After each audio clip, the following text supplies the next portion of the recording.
Why didn't he call out to the child's mother to bring him? Do you know why? Because when an infant is thirsty, he cries and weeps for a while. When he loses strength and energy, he then groans and moans. But in the third stage, God knows how his mother can bear to look him in the eyes.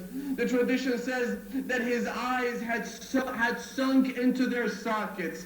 He was unable to cry anymore. His mother took him. She went to Lady Zainab. She offered her son to Lady Zainab, saying, I can't bear to look him in the eyes anymore. Please take him away from me. You know, Al-Qasim ibn Hassan, we said this before. Al-Qasim ibn Hassan, Sukaina, all these, they had such a special love for Abdullah al-Radi'. They loved him so much, to the point where Al-Qasim, when he went to ask permission to go and fight the enemy, he told Imam al-Hussein to give him permission. He cried, he wept. But the excuse that he used towards the end was, he went to his uncle and he said, أَلَا تَرَى إِلَى هَذَا الرَّضِيعِ وَقَدْ جَفَّ اللَّبَنُ فِي ثَدِي أُمِّهِ Ya Aba Abdullah, you want me to stay here, but don't you see this infant boy whose mother's breast does not have any more milk to feed him? He was going to die out of thirst anyway. By God, he would have died anyway.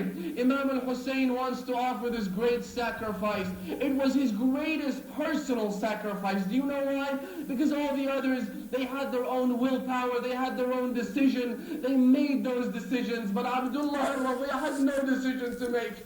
Imam al-Hussein came to his sister, he said, Ukhayya Zainab, bring me my infant boy, I want to see him. She brought that infant boy, Abdullah al-Radi', only 6 months of age.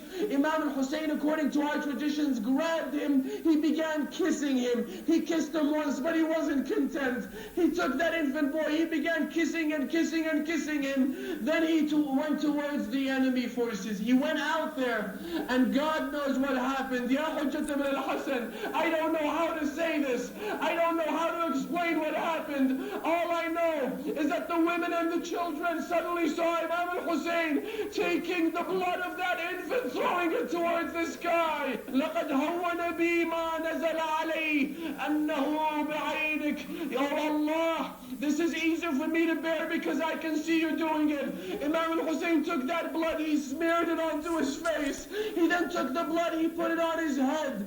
The blood of his own infant baby, your brothers and sisters. Imam al-Hussein then took that infant boy, he went behind the tent. Allahu Akbar.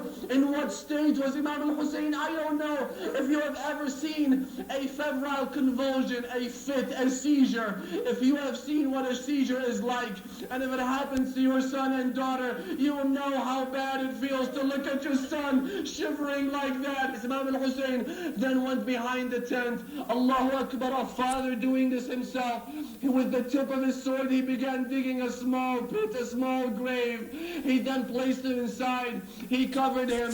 Then he stood towards the Kaaba. He stood and called out, Allahu Akbar, Allahu Akbar, as in Allah is great. Allah, you are greater. My son Ali al-Akbar is important to me. My son Ali al-Akbar is dear to me. My son Abdullah al-Radi' is important to me. Al-Qasim is dear to my heart. But you are greater, Ya Allah.